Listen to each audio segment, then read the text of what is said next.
এরে বন্ধু, যুবক ডাক দিয়া বলেন, পয়গম্বর, আমি আমার বাবার প্রস্রাব পায়খানাগুলা নিজ হাতে পরিষ্কার করতাম। আমি ওই দিনগুলার দিকে লক্ষ্য করলাম, আরে আজকে যেই বাবা দুর্বল হইয়া বিছানার মধ্যে পড়ে গেল, যেই বাবা আজকে বিছানার মধ্যে প্রস্রাব করে পায়খানা করে, আমার ওই বাবা তো একটা সময় এমন দুর্বল ছিল না।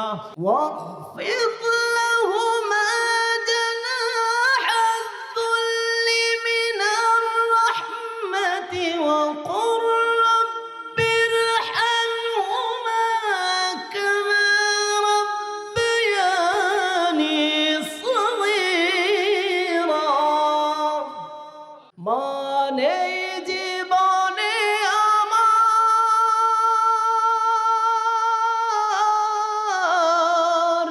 মানে জীবনে আমার, শুধু মানে জীবনে আমার, মানে জীবনে আমার, মানে জীবনে যার সংসার অন্যতার, এতদিনে বুঝেছি আমি, মাঝে আমার ধরণী মাঝে সবচেয়ে দামি। আলহামদুলিল্লাহ, الحمد لله الأكرم الذي خلق الإنسان وكرم وعلمه من البيان ما لم يعلم، فسبحان الذي لا يحصى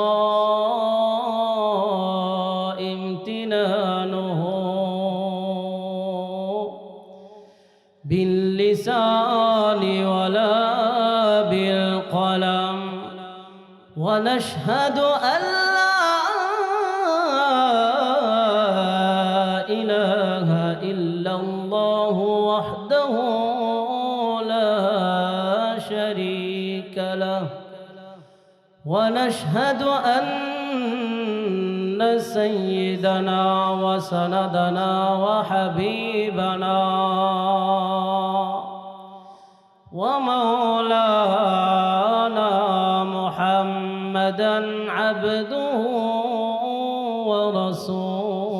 ورسوله، أرسله بالحق بشيرا ونذيرا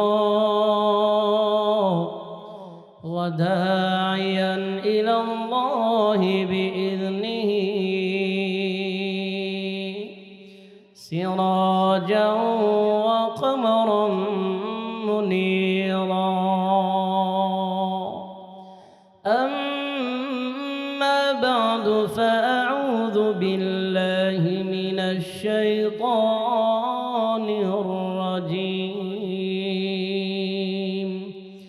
بسم الله الرحمن الرحيم. واخفض لهما جناح الذل من الرحمة وقل رب ارحمهما كما ربياني صغيرا. قال النبي صلى الله عليه وسلم: الجنة تحت أقدام الأمهات، أو كما قال عليه الصلاة والسلام. اللهم صل على محمد وعلى آل محمد كما صليت على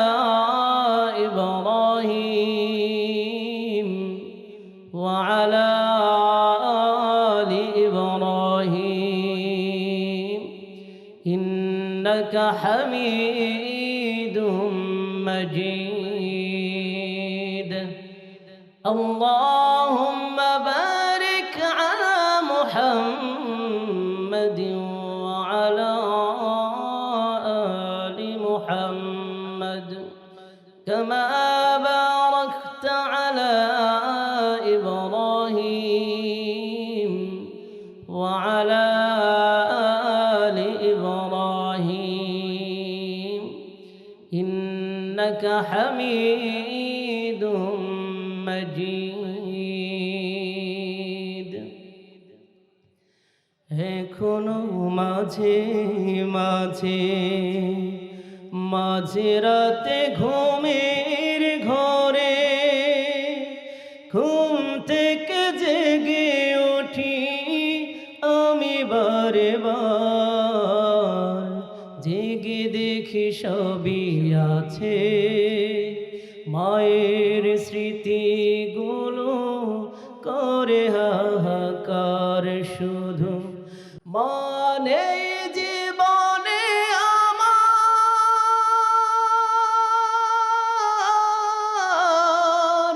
মানে জীবনে আমার শুধু মানে জীবনে আমার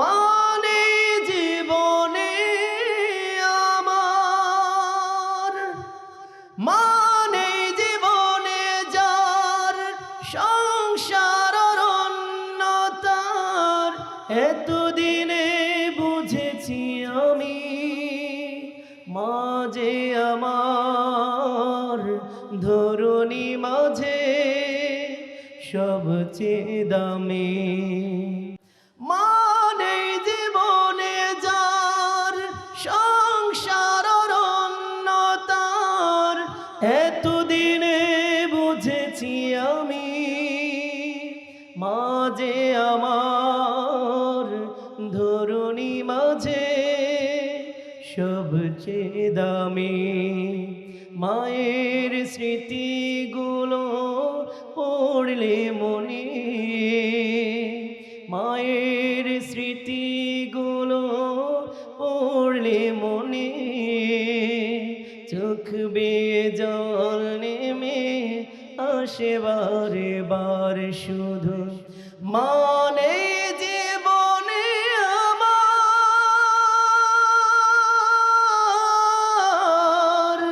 মানে জীবনে আমার শুধু মানে জীবনে আমার মানে জীবনে আমার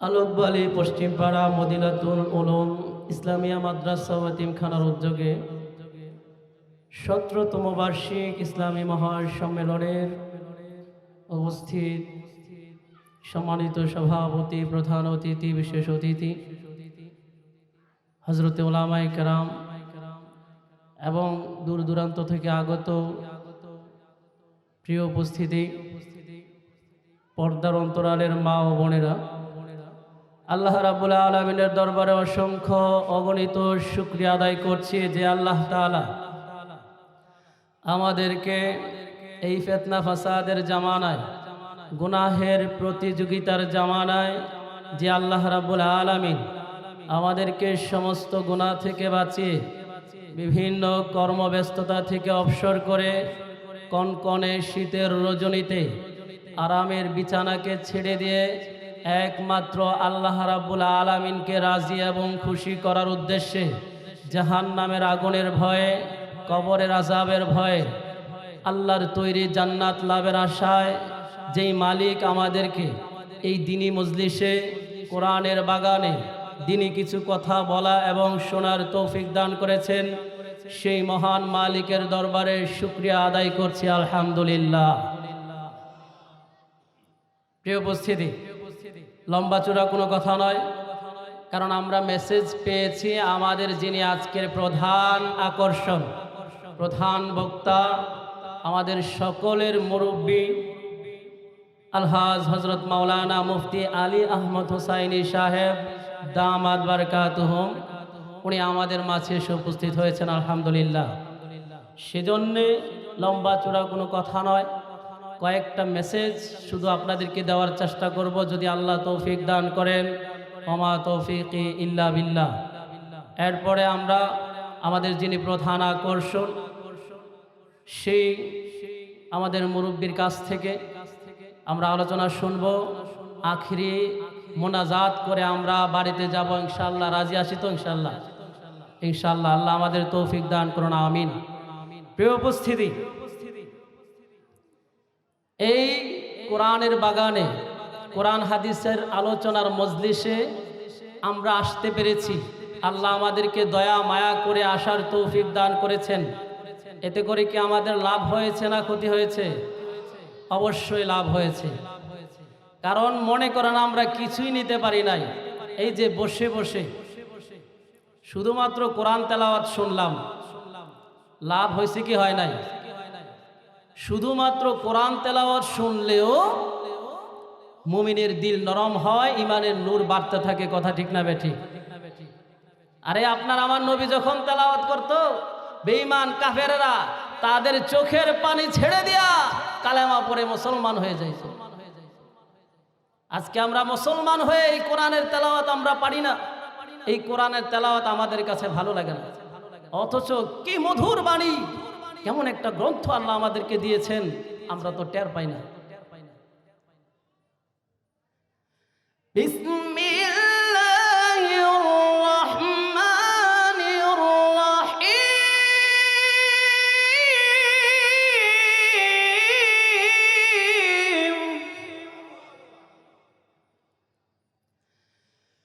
মা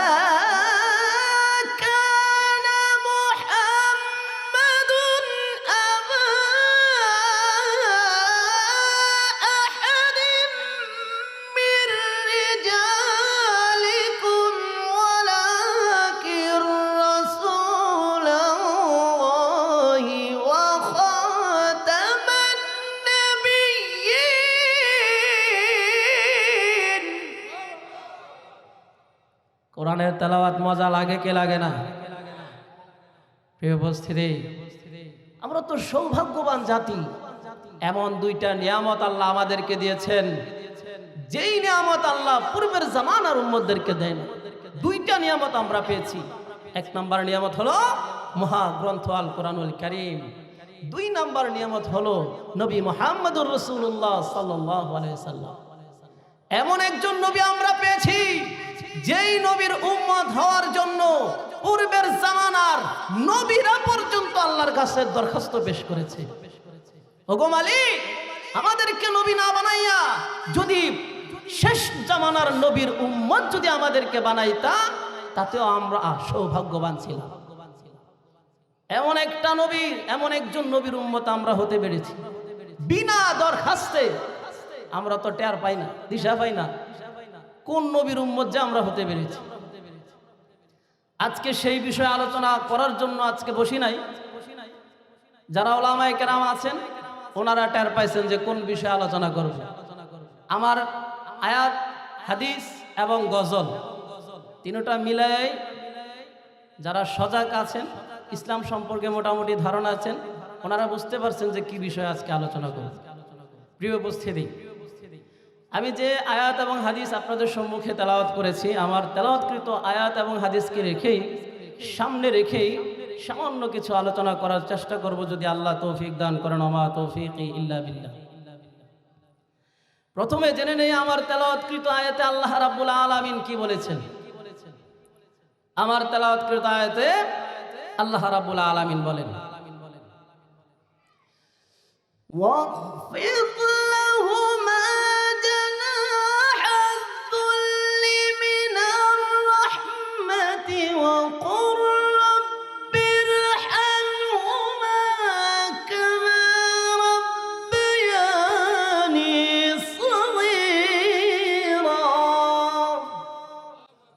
আল্লাহ রাব্বুল আলামিন বলেন, ও দুনিয়ার সন্তানেরা, তোমরা তোমাদের মাতা পিতার জন্য তোমাদের মায়ার ডানা বিছায়া দাও। প্রিয় উপস্থিতি, দুইটা বিষয় আজকে আমরা জানব। পৃথিবীর জমিন আল্লাহ রাব্বুল আলামিন আমাদেরকে পাঠিয়ে দিয়েছেন। আল্লাহর ইবাদতের পরে আল্লাহ বলেন তোমরা তোমাদের মাতা পিতার সঙ্গে ভালো ব্যবহার করো, মাতা পিতার খেদমত করো। পৃথিবীর জমিনে যে সমস্ত সন্তানেরা মাতা পিতার খেদমত করবে, আল্লাহ রাব্বুল আলামিন তাদেরকে দুনিয়ার জমিনে 5টা পুরস্কার দিবেন। সেই 5টা পুরস্কার কি জানার দরকার আছে না নাই? যে সমস্ত সন্তানেরা মা বাবার মনে কষ্ট দেয় না, মা বাবার খেদমত করে, ওই সমস্ত সন্তানদেরকে আমার আল্লাহ রাব্বুল আলামিন দুনিয়ার জমিনে 5টা পুরস্কার দিবেন। এখন কথা হলো, সন্তানেরও মা বাবার কাছে কিছু হক পাওনা রয়েছে। যেই হকগুলা মা বাবা আদায় করলেই সন্তান বড় হয়ে মা বাবার হক আদায় করবে, মা বাবার খেদমত করবে, মা বাবাকে ভালোবাসবে। আমরা আমাদের সন্তানের হক আদায় করি না। মাতা পিতা সর্বপ্রথম সন্তানের হক আদায় করবে। আজকে মাতা পিতা সন্তানের হক আদায় করে না। সন্তানেরও কিছু হক রয়েছে মাতা পিতার উপরে। যেই হকগুলা মাতা পিতা আদায় করে না বলেই সন্তান বড় হয়ে মাতা পিতার হকও আদায় করে না। সন্তানের কোন কোন হকগুলা মাতা পিতার আদায় করলে সন্তান বড় হয়ে মাতা পিতার বাধ্যগত সন্তান হবে, নম্র ভদ্র সন্তান হবে, মাতা পিতার খেদমত করবে, সেই হকগুলাও জানার দরকার আছে না নাই?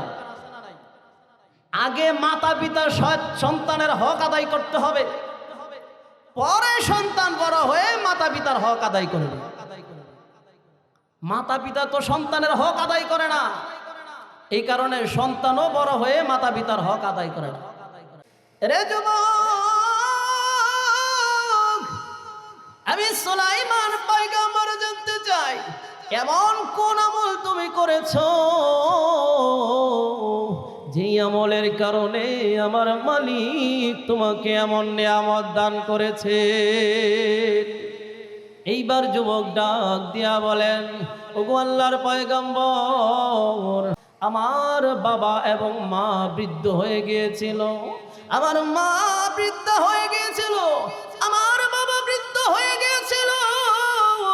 একটা সময় আমার বাবা অসুস্থ হয়ে বিছানায় পড়ে যায়, একটা সময় আমার বাবা অসুস্থ হয়ে বিছানায় পড়ে যায়, আর বিছানা থেকে উঠতে পারে না, বিছানার মধ্যেই প্রস্রাব করে দেয়, পায়খানা করে দেয়। রে বন্ধু, যুবক ডাক দিয়া বলেন, পয়গম্বর, আমি আমার বাবার প্রস্রাব পায়খানাগুলা নিজ হাতে পরিষ্কার করতাম। আমি ওই দিনগুলার দিকে লক্ষ্য করলাম, আরে আজকে যেই বাবা দুর্বল হইয়া বিছানার মধ্যে পড়ে গেল, যেই বাবা আজকে বিছানার মধ্যে প্রস্রাব করে পায়খানা করে, আমার ওই বাবা তো একটা সময় এমন দুর্বল ছিল না, ওই বাবা তো একদিন শক্তিশালী ছিল। আর আমি সন্তান ছিলাম দুর্বল, আমি সন্তান দুর্বল ছিলাম, আমি সন্তান বাবার কোলে পায়খানা করতাম, আমি সন্তান বাবার কোলে প্রস্রাব করতাম, আর বাবা মুচকে হাসি দিয়া আমি সন্তানের প্রস্রাব পায়খানাগুলা পরিষ্কার করে দিত। আমি সন্তানকে ধমক দেয় নাই, আমি সন্তানকে ফেলে দেয় নাই। আহারে আজকে ওই বাবা, আজকে ওই শক্তিশালী বাবা বিছানায় পড়ে গেল, বিছানার মধ্যে প্রস্রাব করে পায়খানা করে। আমি ওই ছোটবেলার দিনের গুলা খেয়াল করে আমি আমার বাবার প্রস্রাব পায়খানা গুলা নিজ হাতে পরিষ্কার করতাম। আর আমার বাবা আমার খেদমত দেখে আমার বাবা আমার প্রতি সন্তুষ্ট হয়ে যায়। আমার বাবা দুইটা হাত বাড়ায় ডাক দিয়ে বলেন, ওগো মালিক, সন্তানের প্রতি রাজি আর খুশি হয়ে গেছি, তুমি আমার সন্তানের প্রতি রাজি আর খুশি হয়ে যাও। আমার সন্তানের প্রতি আমি রাজি, তুমিও মালিক আমার সন্তানের প্রতি রাজি আর খুশি হয়ে যাও। তুমি আমার সন্তানের হায়াত লম্বা করিয়া দাও। এইবার হযরত সুলাইমান আলাইহিস সালাতু ওয়াস সালামকে ডাক দেয়া বলেন, ওগো আল্লাহর পয়গম্বর, আমি একদিন আর 2 দিন নয়, এই গভীর সমুদ্রের নিচে আল্লাহর ইবাদত করি 2000 বছর বয়স পর্যন্ত। আমার বাবা আমার হায়াত লম্বা করার জন্য দোয়া করেছেন, আল্লাহ রাব্বুল আলামিন আমার হায়াত লম্বা করে দিয়েছে। আজকে বিভিন্ন জায়গায় দেখা যায় সন্তান মা বাবার কথা শোনে না, মা বাবার সঙ্গে খারাপ ব্যবহার করে, খারাপ আচরণ করে। আরে যুবক, মা বাবার মনে কষ্ট দিয়ে যদি তুমি দুনিয়া থেকে বিদায় নিয়ে চলে যাও, কেমন করে জাহান্নামের আগুন সহ্য করবে? একটু চিন্তা করে দেখো। তবে যুবক এবং সন্তানেরা মা বাবার খেদমত করে না, এর জন্য আমরাই দায়ী।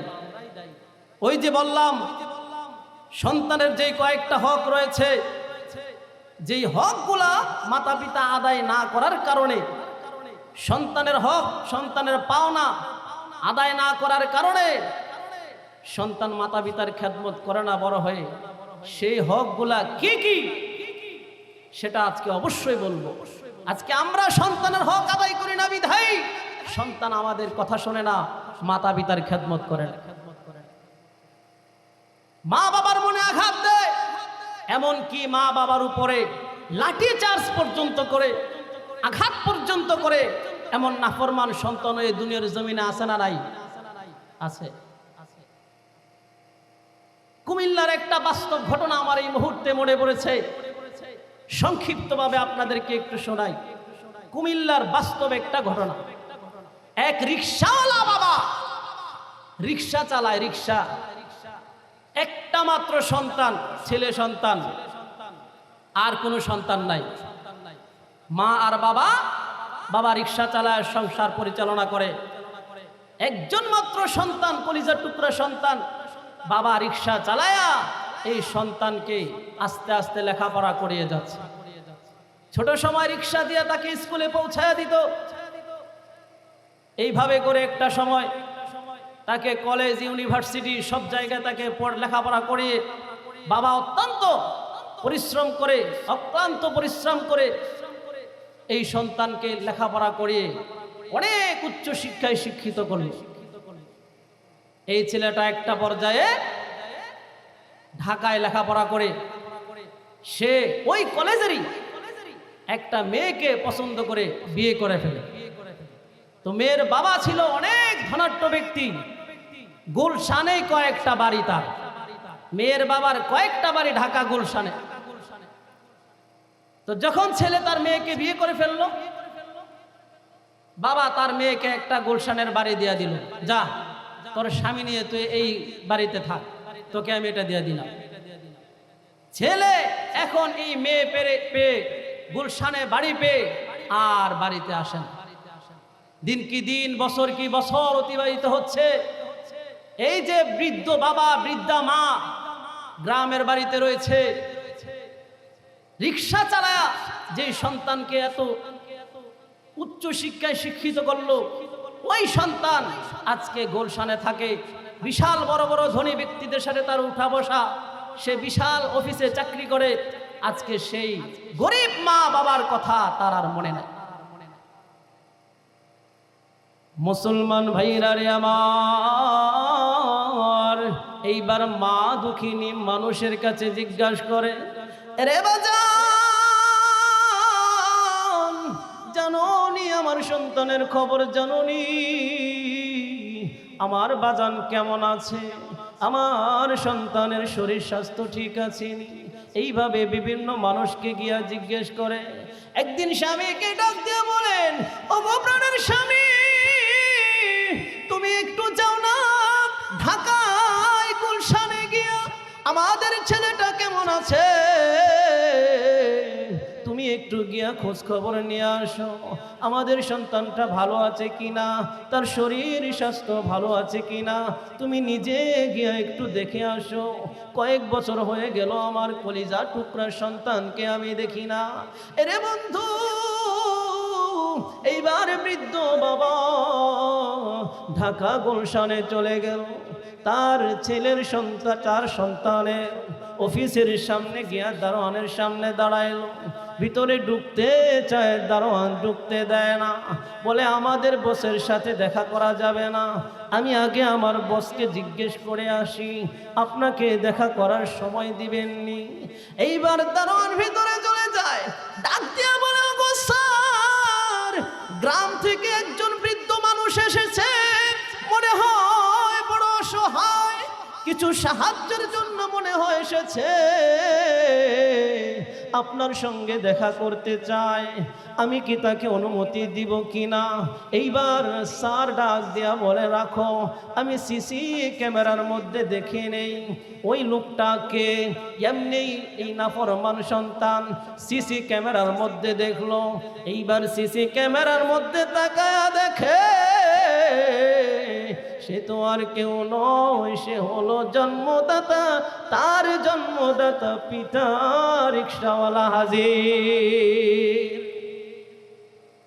এরপরও এই নাফরমান সন্তানের দিলটা একটু নরম হয় নাই, ডাক দিয়া বলে, রে দারোয়ান, এই যে নে 500 টাকা তুই নিয়ে যা, ওই বৃদ্ধ লোকটারে দিয়া দিবি, আর বলবি আমাদের স্যার বড় ব্যস্ত, আমাদের স্যার এই মুহূর্তে আপনার সঙ্গে দেখা করতে পারবে না। এইবার দারোয়ান আইসা 500 টাকা মুরব্বিকে দিয়া বলে, ও চাচা নেন, আমাদের স্যার আপনাকে 500 টাকা দিয়েছে, আপনি এই মুহূর্তে এইখান থেকে চলে যান, আমাদের স্যার বড় ব্যস্ত, এই মুহূর্তে আপনার সঙ্গে দেখা করতে পারবে না। এইবার লোকটা ডাক দিয়ে বলেন, আরে দারোয়ান, আমাকে একটু যাইতে দাও, আমার মনে হয় আমার সন্তান আমাকে চিনতে পারে নাই, তোমাদের যে স্যার, তোমাদের ওই স্যার কিন্তু আমার জন্মদাতা সন্তান, আমি বাবার জন্ম দেওয়া সন্তান, আমি বাবার জন্ম দেওয়া সন্তান, আমার সন্তান হলো তোমাদের স্যার, আমি তার বাবা হই, মনে হয় আমাকে চিনতে পারে নাই, আমাকে একটু সুযোগ দাও, আমি আমার কলিজার টুকরা সন্তানের সঙ্গে দেখা করব। এই কথাটা বলার পরে এইবার দারোয়ান দাঁড়ানো থেকে বসে পড়ল, আর চোখের পানিগুলা ছেড়ে দিয়া ডাক দিয়া বলেন, চাচা গো, এই আপনি কি বললেন? আমাদের স্যারের বাবা কি আপনি? ওগো চাচা, তাই যদি হয় তাহলে আপনার সন্তান আর আপনার সন্তান নাই। আপনি মনে করেছেন আপনার সন্তান, আপনি বাবাকে চিনতে পারে নাই। না গো চাচা না, আপনার সন্তান সিসি ক্যামেরায় দেখেছে আপনি বাবা এখানে এসেছেন, আপনাকে সিসি ক্যামেরায় দেখে চিনতে পেরেছে। এরপরেও আপনার নাফরমান সন্তান আপনার সাথে দেখা করার জন্য আসলো না, অথচ আমি মাত্র 20,000 টাকা বেতন পাই, 15,000 টাকা আমি আমার মা বাবার জন্য দিয়া দেই, 5,000 টাকা শুধুমাত্র আমি রাখি। এমন কোন সন্তান আপনি জন্ম দিলেন যেই সন্তান আজকে বাবার সঙ্গে দেখা করতে আসে না? এইবার বাবা ডাক দিয়ে বলেন, মালিক, তুমি আমার সন্তানের উপরে গজব দিও না, আমি বাবা আমার সন্তানের জন্য দোয়া করি না, আমার সন্তানের জন্য আমি দোয়া করি, আমার সন্তানকে তুমি সহি বুঝ দান করিয়া দাও। ও মালিক, আমার সন্তানের উপরে তুমি গজব দিও না, আমার সন্তানকে তুমি সহি বুঝ দান করে দাও। মুসলমান ভাইরা রে আমার, চোখের পানিগুলা ছাড়তে ছাড়তে এইবার বৃদ্ধ লোকটা তার বাড়ির দিকে যখন আগাইতেছিল, এমনি তার বিবি দৌড়ায় আসলো।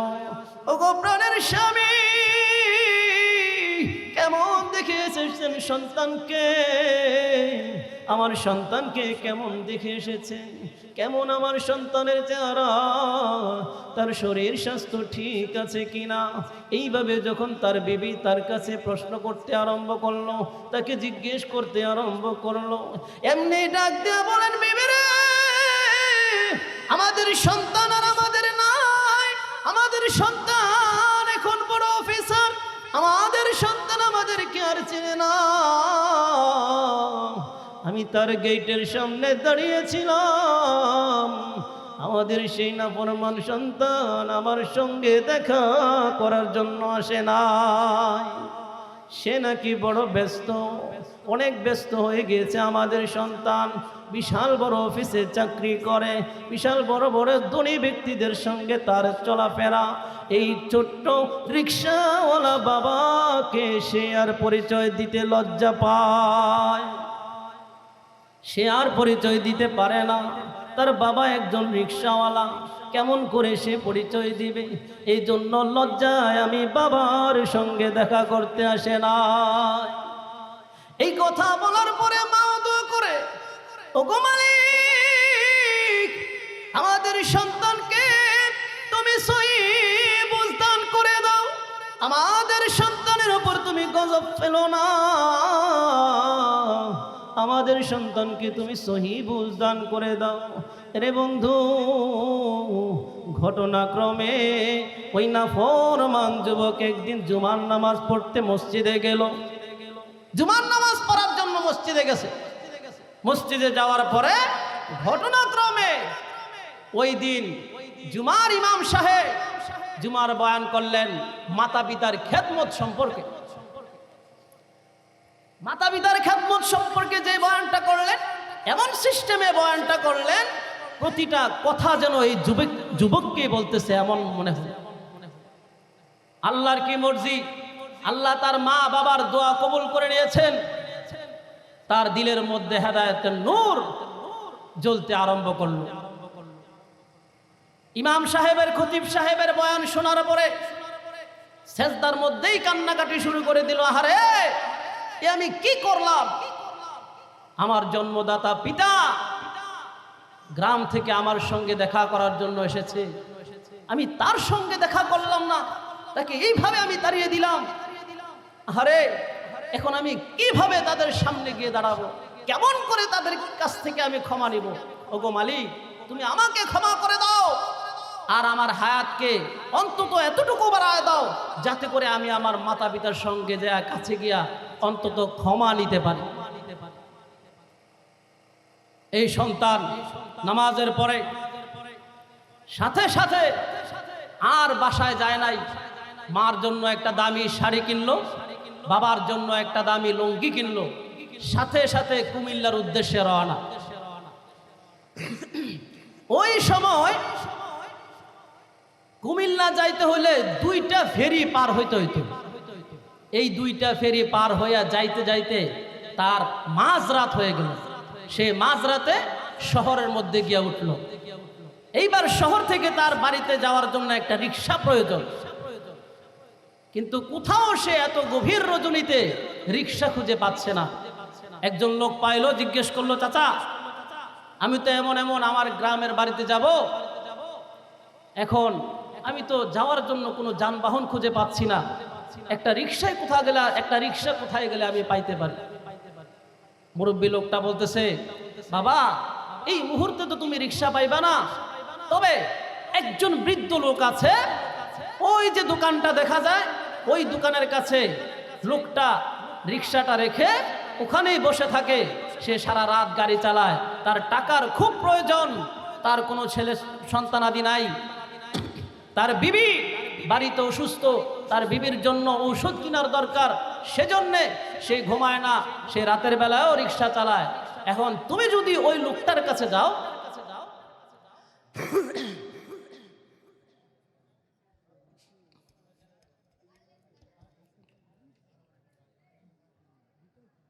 যদি ওই লোকটার কাছে যাও সে তোমাকে পৌঁছায় দিবে, কারণ তার অনেক টাকার দরকার, তার বিবি বড় অসুস্থ, তার বিবির জন্য ঔষধ নিতে হবে। মুসলমান ভাইরা রে আমার, এইবার নাফরমান সন্তান যখন মুরব্বীর কাছে গেল, গিয়া লক্ষ্য কইরা দেখে একজন বৃদ্ধ মানুষ কনকনে শীতের রজনীতে পাতলা একটা কাপড় দিয়া ওই জায়গার মধ্যে গোল হইয়া বসা রয়েছে, থর থর করে বৃদ্ধ লোকটা কাঁপতেছে। এইবার নাফরমান সন্তান ডাক দিয়া বলে, ওগো চাচা, যাইবেননি অমুক গ্রামে যাইবেননি, আপনাকে আমি ডবল ভাড়া দেব, দয়া করে আপনি আমাকে অমুক গ্রামে পৌঁছায়া দেন। এই মুহূর্তে ওই গ্রামে যাওয়া আমার একান্ত প্রয়োজন, অত্যন্ত জরুরি, এই মুহূর্তে আমাকে যেতে হবে, আমার হাতে তেমন সময় নাই। এমনি বৃদ্ধ লোকটা যখন কণ্ঠ শুনল, মুখটাকে আর একটু লুকায়া বলে, আহারে আমার সন্তানের কণ্ঠের মতো বোঝা যায়। বাবা তার সন্তানের কণ্ঠ শুনে চিনে ফেলেছে যে এটা তো আমার সন্তান। এই গভীর রজনীতে এখানে কেন আসলো? বাবা আর মুখ খোলে নাই, মুখ বন্ধ করেই মনে মনে বলতেছে, আহারে বাবা, তোরে কত রিক্সা দিয়া স্কুলে পৌঁছায় দিলাম, কোনোদিন ভাড়া নেই নাই, আজকে তোর থেকে ভাড়া নিব। ডাক দিয়া বলতেছে, বাবা উঠো রিক্সায়, তোমার ভাড়া দিতে হবে না, তুমি উঠো রিক্সায়। নাফরমান সন্তান বলে, না চাচা, আমি আপনাকে ডবল ভাড়া দিব। বৃদ্ধ লোকটা বলল, বাজাও, তুমি রিক্সায় উঠো। এইবার এই নাফরমান সন্তানকে রিক্সায় নিয়া বৃদ্ধ বাবা থরথর করে কাঁপতেছে আর রিক্সা চালাইতেছে। শীতের রজনী থরথর করে কাঁপে আর রিক্সা চালায়। মুসলমান ভাইরা রে আমার, এইবার বৃদ্ধ লোকটা ডাক দেয়া বলেন, লোকটা তো তার সন্তানকে চিনেছে, কিন্তু সন্তান চিনতে পারে নাই এটাই যে তার জন্মদাতা পিতা রিক্সাওয়ালা।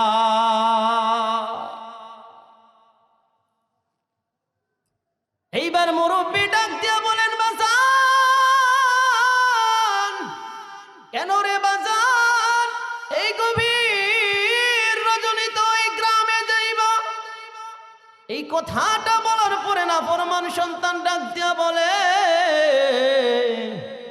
চাচা গো, আমার জন্মদাতা পিতা আর আমার জনম দুঃখিনী মা ওই গ্রামে থাকে, আমার বাড়ি ওই গ্রামে, কিন্তু দীর্ঘদিন যাবত আমি আমার মা বাবার খবর নেই না, আমি আমার মা বাবার সঙ্গে খারাপ আচরণ করেছি, এই মুহূর্তে আমি তাদের কাছে গিয়া ক্ষমা চাইব। আমি বড় কষ্ট দিয়েছি আমার মা বাবার কলিজায়, আমি আমার মা বাবার কাছে গিয়া ক্ষমা চাইব।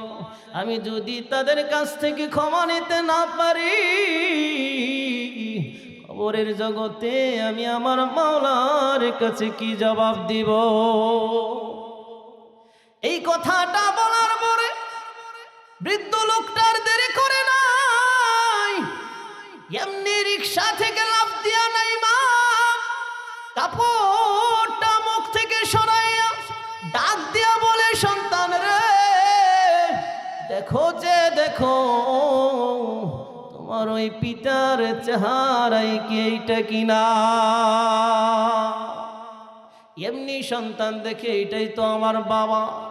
সন্তানও লাভ দিয়া নিষ্কা থেকে নাইমা বাবাকে জড়াইয়া দইরা বলেন, বাবা গো, তুমি গিয়েছিলা আমার সঙ্গে দেখা করার জন্য, কেমন নাফরমান সন্তান আমি, তোমার জন্য দেখা করলাম না, তোমার সঙ্গে দেখা করলাম না। ওগো বাবা, দয়া করে আমাকে মাফ করে দাও, আমি বুঝতে পেরেছি কি পরিমাণ অপরাধ তোমাদের সঙ্গে আমি করেছি। এমনি বাড়িতে যাওয়ার পরে মা দুঃখিনীও দৌড়ায় আসলো, এই সন্তান মায়ের কাছেও ক্ষমা চাইল। মা বাবা আল্লাহর শুকরিয়া আদায় করে বলে,